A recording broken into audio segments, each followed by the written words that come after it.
Jai Sri Ram. In the last chapter, we ended saying Sri Rama, Lakshmana, and Sita proceeded to Panchavadi near Godavari river. On the way, they spotted a large bird and thought that it might be an ogre in disguise. Hearing them, the bird Jadayu revealed who he was, his long friendship with King Dasharatha, and narrated his ancestry, and also mentioned the name of his elder brother Sampadi. Offering them all assistance in the forest, Jadayu accompanied them and later flew away. Of course, later he has to fight with Ravana while carrying away Sita and sacrifice his life in his attempt to save Sita. Now, at Panchavadi, Lakshmana built a spacious cottage. One day they were accosted by Shurpanakha, the Rakshasi whose nails, Nakha, resembled a winnowing basket, but disguised as a woman of comeliness. When the Rakshasi went to the extent of threatening Sita and losing patience over her overtures and impertinence, Lakshmana lopped off her nose and ears. Udhritya khadgam chicheda karnanase mahabalaha. Shurpanakha, elder to Vibhishana, had become a widow not long after marrying an ogre, as her husband was killed by none other than Dashagriva himself, who was vanquishing everyone without even realizing if he were an ogre of his own clan. As a result, Ravana had a special soft corner for his sister and had allotted to her all of the Dandaka forest, and also sent with her Khara, his mother's younger sister's son, and 14,000 ogres along with their commander Dusana for protection of Shurpanakha.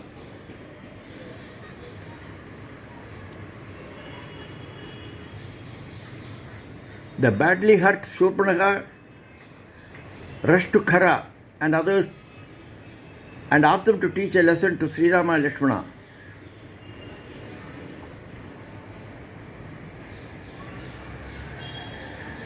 Sri Rama advised Lakshmana to escort Sita to a cave and be there, while he himself would single-handedly deal with all those ogres.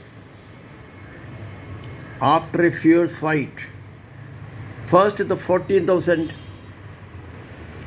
ogre generals, then all the 14,000 ogres were exterminated by Sri Rama. Dusana, heading the ogres, and Khara fought valiantly, seated in their chariots, and met their end. Also was killed Trisira, the three-headed ogre of exceptional valor, by Sri Rama, who stood his ground alone and kept sending powerful and divine arrows, missiles and shafts to destroy their chariots and horses and finally kill them all. It was then that the Dandaka forest was freed of the menace of ogres. Gods and other celestial beings showered flowers. Seers living in the forest in perpetual fear of ogres felt secure. Agambana escaped and reported to Ravana all that happened at Dhanasthana. Agambana narrated the strength and skills and prowess of Sri Rama. He also spoke about Sri Rama's spouse of unmatched comeliness. Ravana sought the help of Maricha, who was now free of evil mind and on righteous path after his life had been spared by Sri Rama. Upon Maricha's fervent plea and backtracking of his intention to carry away Sita, Ravana actually returned to Lanka. But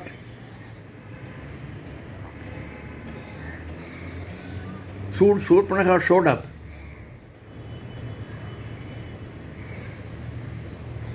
Ravana was unable to bear the sight of his disfigured sister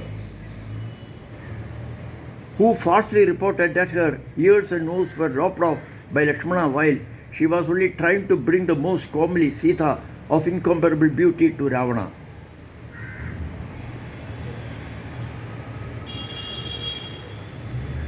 As happened in the case of a woman Manthara succeeding in brainwashing an innocent Kaikeyi, Shurpanakha too succeeded in influencing her brother's mind by way of tactful talk and brainwashing.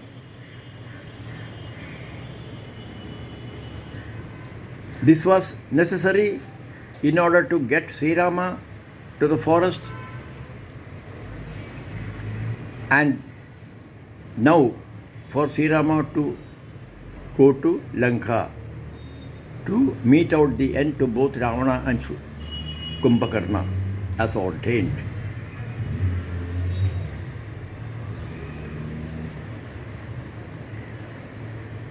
Ravana went over in his high-flying chariot drawn by mules to where Marija was. Marija, now very close, again tried to dissuade Ravana, as he had earlier tasted the power of the missile of Sri Rama. Marija said his advice may not be palatable, but he meant Ravana's well-being. Marija said, Sulabhaha Purusha Rajan Sadatam Priyavadinaha Apriyasya Patyasya Bhakta Sroda Che Durlabhaha. Those speaking pleasing words are easy to find, but few are those who speak or hear words which, though not palatable, are actually wholesome. An obstinate Ravana commanded him, a conjurer, to assume the form of a golden deer. Marija ultimately complied, preferring death at the hands of Sri Rama. The result was Sita instantly fell for the deer, and Rama chased it to get hold of it for her despite Lakshmana's forebodings and caution to Sri Rama. As the deer was struck with an arrow, it gave out a loud cry imitating Sri Rama's voice, saying, Ah Sita, ah Lakshmana, help, help, and then turned into the ogre that Marija was.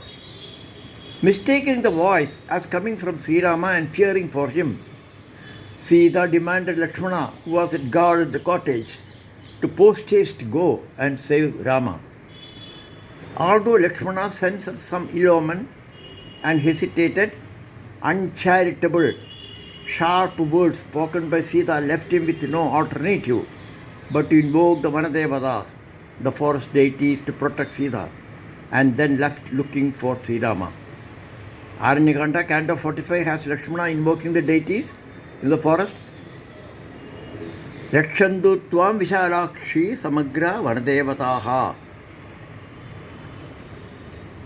Let all the Sylvan deities protect you.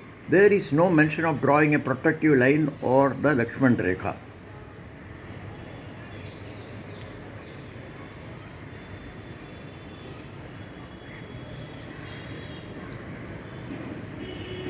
Taking advantage of the absence of both Rama and Lakshmana, Ravana appeared disguised as a mendicant.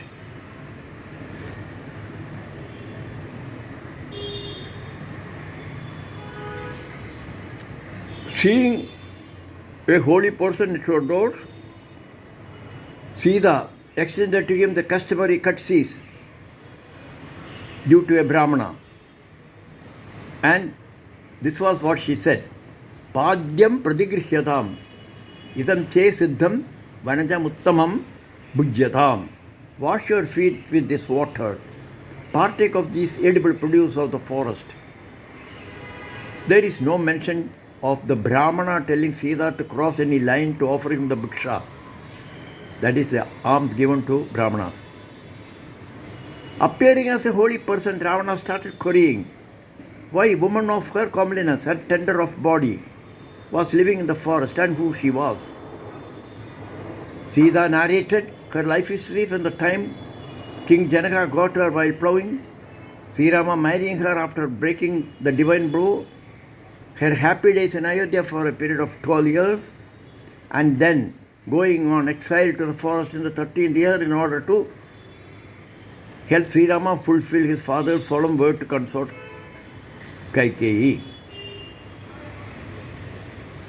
Thereupon Ravana started boasting of his unmatched power, resulting from the boons bestowed on him by Lord Brahma, and proposed that Sita was the best to enjoy life with him as the supreme queen in Lanka with all luxuries and comforts.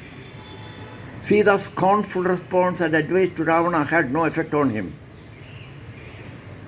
Appearing in his real form and holding Sita's hair with his left hand and lifting her up for a tight grip, Ravana mounted the aerial chariot and was moving fast on his way.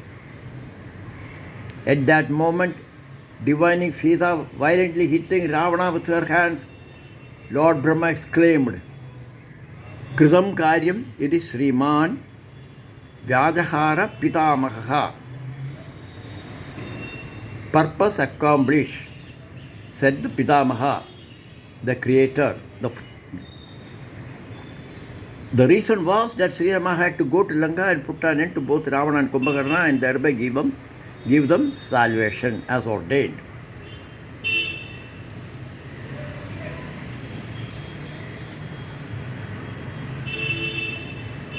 It is worth repeating here that one woman, Mantara, was responsible for brainwashing Kaikeyi. It is worth mentioning here again that one woman, Mantara, was responsible for brainwashing Kaikeyi. That resulted in Sri Rama's exile to the forest, where he put an end to the atrocities of ogres and brought safety to the holy sages in the Aranya that got back its lost luster. Another woman, Shurpanakha, now became the cause for Ravana to abduct Sita and thereby caused Sri Rama to have to go to Lanka.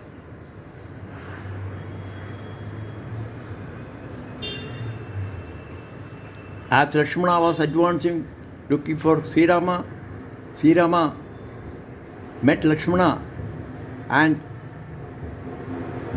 to an agitated Sri Rama, Lakshmana had to apprise him of whatever Sita had spoken and how he had ultimately to leave her in the safety of Vanadevatas.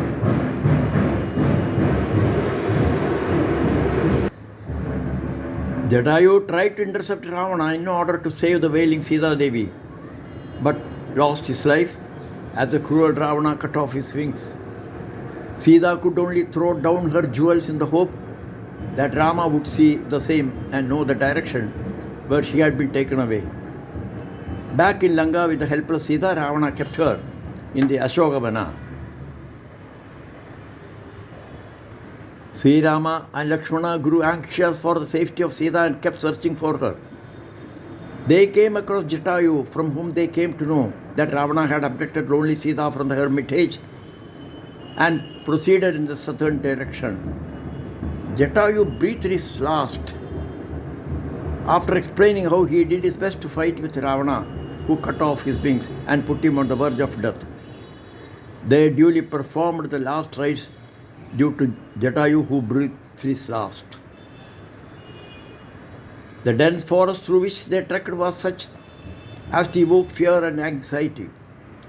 Soon they both were seized and lifted up by two unusually long arms of an unseen ogre, that was none other than Kabantha, who had an ugly form with head and mouth in the belly and with very long arms to catch prey. This was caused by Indira's thunderbolt with 1,000 spikes that was hurled at him during a battle.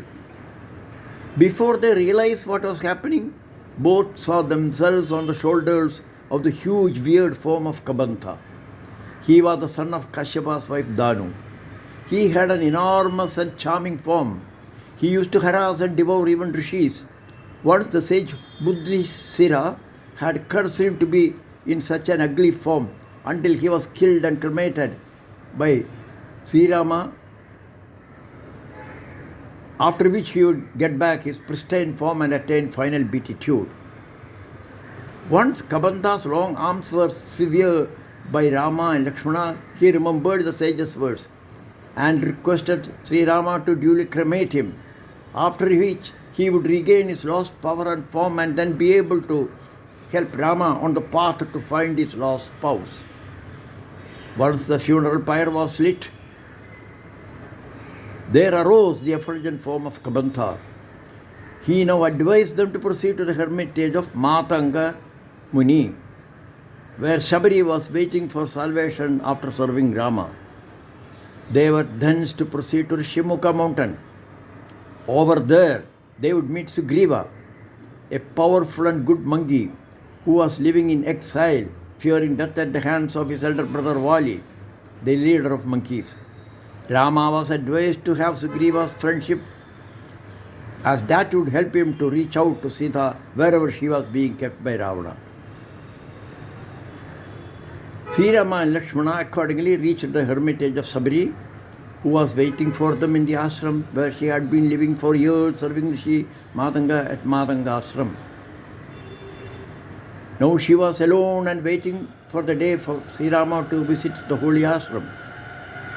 Duly honoring them and ready to get the attainment of her life purpose, she explained to them the beauty of the Matanga hills near the Pamba lake, in which a bath will purify one of all sins. Shabari offered them fruits plucked by her fresh from the trees. There is a version that she gave the fruits only after tasting and making sure it was good for Rama to consume. However, no reference to this in Valmiki Ramayana. And with that, we come to the end of Aranyakanda. Jai Sri Ram, Jai Sri Ram.